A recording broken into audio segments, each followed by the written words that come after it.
Hello friends, எல்லோரும் எப்படி இருக்கீங்க? Welcome to Swathi's lifestyle. So கிட்டத்தட்ட 2.5 இயர்ஸாக வந்துட்டு என்னோட சேனலில் எந்த ஒரு வீடியோஸுமே வந்து வர கிடையாது. என்னடா ரொம்ப நாள் கழிச்சு இப்போ வீடியோ போடுறீங்க அப்படின்னு பார்த்தீங்கன்னா, ஆமாம், இந்த இடைப்பட்ட காலத்தில் என்ன நடந்துச்சு, ஏது நடந்துச்சு அப்படிங்கிறதெல்லாம் வந்து தனியாக நான் ஒரு வீடியோவாக நான் விளாக் போடுறேன். இப்போ வந்து நம்ம இப்போ எங்கே போயிட்டுருக்கோம் அப்படின்னா, அந்த 2 வருஷத்துக்கான நான் கஷ்டப்பட்டதுக்கான ஒரு பலன் வந்து இப்போ எனக்கு கிடைக்க போகுது. அதுக்காக வந்து நான் சென்னைக்கு வந்து போயிட்டுருக்கேன். எங்கே அப்படின்னு பார்த்தீங்கன்னா, சென்னை ஓமந்தூரார் மருத்துவக் கல்லூரியில் வந்து எனக்கு கவுன்சிலிங் வந்து நடக்க போகுது. ஸோ நான் வந்து 2 வருஷமாக வந்து நீட்டுக்கு ப்ரிப்பரேஷன் பண்ணிட்டு இருந்தேன், நீட் யூஜிக்கு. ஆல்மோஸ்ட் இப்போ என்னோட ஏஜ் வந்து பார்த்தீங்கன்னா 30 கிட்ட 29 to 30 அந்த ரேஞ்சில் இருக்கேன் நான், அந்த ஏஜ் கேட்டகரி. ஸோ எனக்கு 2 குழந்தைங்க இருக்காங்க. ஃபஸ்ட்டு பாப்பாவுக்கு வந்து 9 இயர்ஸ், செகண்ட் பாப்பாவுக்கு வந்து 6 இயர்ஸ் ஆகுது. இவங்களெல்லாம் வச்சுட்டு நான் எப்படி படித்தேன், என்ன பண்ணேன், எப்படி இந்த ஸ்ட்ரெஸ்லாம் ஹேண்டில் பண்ணிட்டு படித்தேன், இதுக்கெல்லாம் நிறைய பேர் டவுட் கேட்பீங்க. இதெல்லாம் நான் தனியாக செப்பரேட்டாக ஒரு வீடியோ போடுறேன். ஏன்னா இந்த வீடியோவில் நான் வந்து என்ன கவர் பண்ணணும்னு நினச்சிருக்கேன் அப்படின்னா, 7.5 ரிசர்வேஷனுக்கு வந்து எப்படி கவுன்சிலிங் வந்து நடக்குது அப்படிங்கிறத வந்து நான் ஷேர் பண்ணணும். ஏன்னா நிறைய ஸ்டூடெண்ட்ஸுக்கு வந்து இது ரொம்பவே ஹெல்ப்ஃபுல்லாக இருக்கும். ஏன்னா நான் வந்து இதை பற்றி தெரிஞ்சுக்கணும் அப்படிங்கும்போது யூடியூப்பில் எந்த ஒரு வீடியோஸுமே கிடையாது. ஒரே ஒரு பையன் மட்டும் தான் போட்டிருந்தான். அவங்களுக்காக தான் நான் வந்து இந்த வீடியோ வந்து நான் எடுக்கிறேன். மற்றபடி எனக்கு பர்சனலாக வந்து இதுலேருந்து நான் மணி ஏர்ன் பண்ணணும் அப்படிங்கிறது கிடையாது.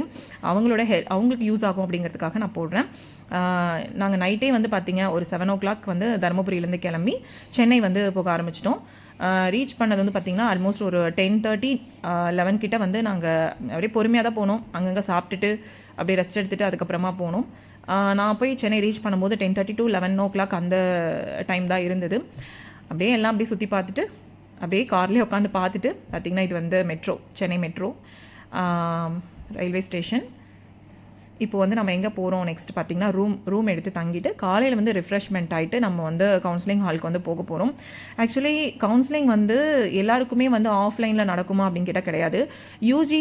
நீட் யூஜியில் வந்து ஒரு ஸ்பெஷல் ரிசர்வேஷனுக்கு கீழே வரவங்களுக்கு மட்டும்தான் வந்து சென்னை ஓமந்தூராரில் வந்து கவுன்சிலிங் வந்து ஆஃப்லைனில் வந்து பண்ணுவாங்க. நேரடியாக நம்மளே போயிட்டு அந்த கவுன்சிலிங்கில் கலந்துக்கிற மாதிரி இருக்கும். என்ன அப்படின்னு பார்த்தீங்கன்னா, ஸ்பெஷல் ரிசர்வேஷன் அப்படிங்கிறது வந்து 7.5 ரிசர்வேஷன், அதாவது 6th to 12th வரைக்கும் கவர்மெண்ட் ஸ்கூல், அது மீடியம் வந்து தமிழ் மீடியமாக இருந்தாலும் சரி, இங்கிலீஷ் மீடியமாக இருந்தாலும் சரி, அவங்க வந்து 7.5 ரிசர்வேஷன் கீழே வருவாங்க. நெக்ஸ்ட் வந்து பார்த்திங்கன்னா பிடபிள்யூ கேண்டிடேட், இவங்க வந்து மெட்ரிக்கில் படித்தாலும் சரி இல்லை கவர்மெண்ட்டில் படித்தாலும் சரி, அது பிரச்சனை கிடையாது. ஆனால் அவங்களுக்கு வந்து இந்த என்ன சொல்கிறது, ஃபிசிக்கலி சேலஞ்சாக இருப்பாங்க இல்லையா, அவங்க வந்து இந்த எக்ஸாமுக்கு ப்ரிப்பேர் பண்ணி கம்மி மார்க்காக இருந்தால் கூட அவங்களுக்கு வந்து நல்ல காலேஜில் நல்ல சீட் கிடைக்கும். நெக்ஸ்ட்டு ஸ்போர்ட்ஸ் கோட்டாவுக்கு கீழே வரவங்களும் வந்து இது கூட வருவாங்க.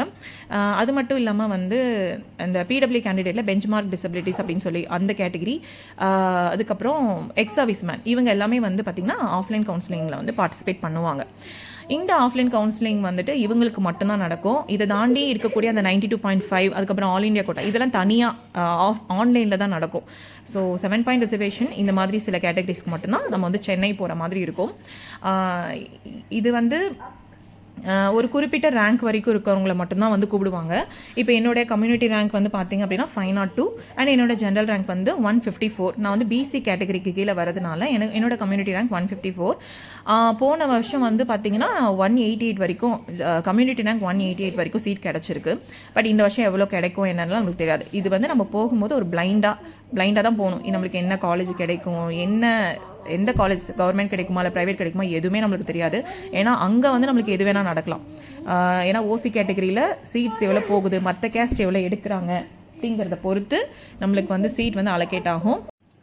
எனக்கே வந்து பயமாக தான் இருக்குது. ஏன்னா இப்போது இந்த டைம் வந்து எம்பிசி கேஸ்டில் வந்து பார்த்திங்கன்னா ஓவர் காம்படிஷன், எல்லாருமே நல்லா பர்ஃபார்மன்ஸ் பண்ணியிருக்காங்க. ஆக்சுவலி கவர்மெண்ட் ஸ்கூல் ஸ்டூடெண்ட்ஸு மெயினாக பார்த்திங்க அப்படின்னா இந்த மாடல் ஸ்கூல் அகாடமியில் படித்தவங்களை விட இந்த மாடல் ஸ்கூலில் படித்தவங்க நிறைய பர்ஃபார்மன்ஸ் பண்ணியிருக்கிறதுனால நம்மளுக்கு வந்து கொஞ்சம் பயமாக தான் இருக்குது. ஐயோ, நம்மளுக்கு சீட்டு கண்டிப்பாக கிடச்சிருமா இல்லையா அப்படிங்கிற பதட்டத்தோடவே போய் நம்ம கவுன்சிலிங் ஹாலில் போய் அட்டன் பண்ணும்போது ஆக்சுவலி எனக்கு இந்த டெலிவரி அப்போ என்ன ஒரு பயம் இருக்குமோ அதே பயம் எனக்கு இந்த கவுன்சிலிங் அப்போ இருந்தது. ஏன்னா 2 வருஷம் பட்ட கஷ்டம் வீணாயிடக்கூடாது. மறுபடியும் நம்மளால் போய் ரிப்பீட்லாம் பண்ண முடியாது. அந்த இடத்துல ஒரு ஸ்டூடெண்ட்டோட மனநிலையும் பார்த்தீங்க அப்படின்னா அப்படி தான் இருக்கும். ஆனால் அவ்வளோ ரிஸ்க் இருக்கும். அந்த இடத்துக்கு அவங்க வந்து உட்கார்றது சாதாரண விஷயமே கிடையாது. எல்லாருக்குமே நான் வந்து சீட் எடுத்த எல்லாருக்குமே நான் வந்து கங்க்ராச்சுலேஷன்ஸ் நான் சொல்லிக்கிறேன், அப்ரிஷியேஷன் பண்ணுறேன். உண்மையாலுமே அவ்வளோ நல்ல மார்க்ஸ் அவங்க ஸ்கோர் பண்ணியிருந்தாங்க. நான் வந்து எனக்கு தெரிஞ்சு நான் பண்ண மார்க்கை விட அவங்கெல்லாம் நல்லாவே பண்ணியிருந்தாங்கன்னு தான் சொல்ல முடியும். ஏன்னா எனக்கு வந்து நிறைய கமிட்மெண்ட்ஸ் இருக்குது. ஸோ நான் 2 குழந்தைய மேனேஜ் பண்ணிவிட்டு அவங்களும் ஸ்கூலுக்கு அனுப்பிச்சிட்டு நானும் கிளாஸ் போயிட்டு இந்த மாதிரி பண்ணும்போது அவங்க வந்து அதுக்காகவே படிக்கிறாங்க, ஹாஸ்டலில் தங்கி படிக்கிறாங்க. அப்போ ஆல்மோஸ்ட் என்னை விட அவங்க நல்லா பர்ஃபார்மன்ஸ் பண்ணுறதுக்கு அதிக வாய்ப்பு இருக்குது. ஆனால் இது ரீநீட்டுக்கு முன்னாடி ஒரு வச்ச எக்ஸாமில் நான் நல்லா பண்ணியிருந்தேன். 540 கிட்ட மார்க் வந்திருந்தது. பட் என்னன்னே தெரியல, அகெயின் மறுபடியும் யாரோ பண்ண தப்புக்கு நம்மளாம் கஷ்டப்பட வேண்டியதாகிடுச்சு. இதில் வந்து எனக்கு ரொம்ப டிசப்பாயின்மெண்ட் ஆகி ஸ்ட்ரெஸ் ஆகி எனக்கு அவனோட மார்க் வந்து குறைஞ்சிருச்சு. ஸோ பாஸ்ட் இஸ் பாஸ்ட் முடிஞ்சுது.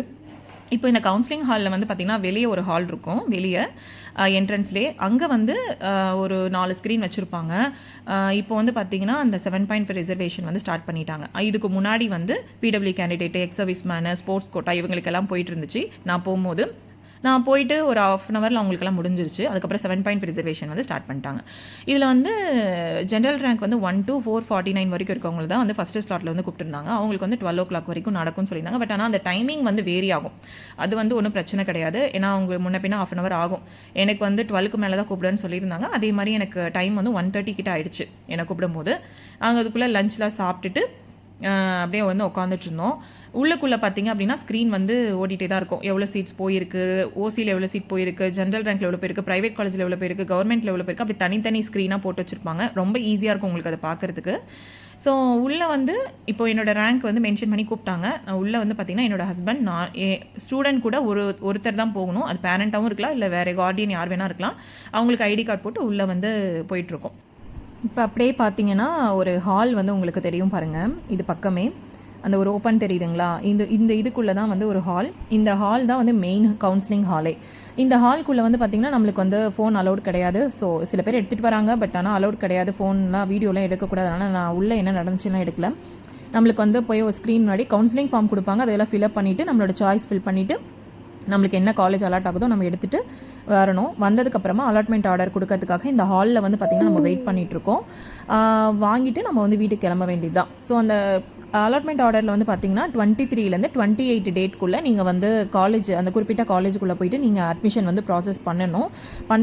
அதுக்குள்ளே நீங்கள் பண்ணணும். பண்ணல அப்படின்னா உங்களுக்கு அந்த சீட் கிடையாது அப்படிங்கிற மாதிரி. ஸோ 28குள்ளே நம்ம அட்மிஷன் வந்து போட்டு முடிச்சிட்டோம்னா அவ்வளோதான். அதுக்கப்புறம் நீங்கள் காலேஜ் போக வேண்டியது தான். இப்போ நான் எந்த காலேஜ் எடுத்திருக்கேன் அப்படின்னு பார்த்தீங்கன்னா அன்னபூர்ணா காலேஜ் சேலம் எடுத்திருக்கேன். ஏன்னா எனக்கு வந்து கவர்மெண்ட் காலேஜ் வந்து எதுவுமே கிடைக்கல. எனக்கு கிடைச்சது எல்லாமே ப்ரைவேட் காலேஜ் தான். சென்னை சைடு மற்ற எல்லா சைடுமே எனக்கு வந்து கிடைச்சிது. நான் என்னோட ஃபேமிலி சுச்சுவேஷன், என் பசங்களை விட்டு பிரிஞ்சு போகக்கூடாதுன்றதுக்காக நான் சேலம் எடுத்தேன். ஸோ என்னோட ஊர்லேருந்து சேலம்க்கு வந்து பார்த்திங்கன்னா கிட்டத்தட்ட ஒரு 1.5 hours ட்ராவல் அந்த காலேஜ் இருக்குது. ஸோ அதனால் எனக்கு கொஞ்சம் கன்வீனியண்ட்டாக இருக்கும். லீவ்லாம் இருந்துச்சுன்னா டக்குன்னு வந்துட்டு போகிறதுக்கு ஈஸியாக இருக்குன்றதுக்காக நான் எடுத்தேன். இல்லை சென்னையில் பார்த்திங்கன்னா ரொம்ப டிஸ்டன்ஸ் அதிகம் எங்கள் ஊர்லேருந்து, அதுக்காக நான் எடுக்கல. ஸோ எங்கள் ஹஸ்பண்ட்க்கெல்லாம் கண் கலங்கிடுச்சு. ரொம்ப எனக்காக அவர் நிறைய சாக்ரிஃபைஸ் பண்ணியிருக்காரு. நான் இந்த பொசிஷன் வந்து இப்போ நான் நிற்கிறேன், இதை நான் எடுத்து நான் சக்ஸஸ் பண்ணியிருக்கேன் அப்படின்னா அவர் தான் முழுக்க காரணம்.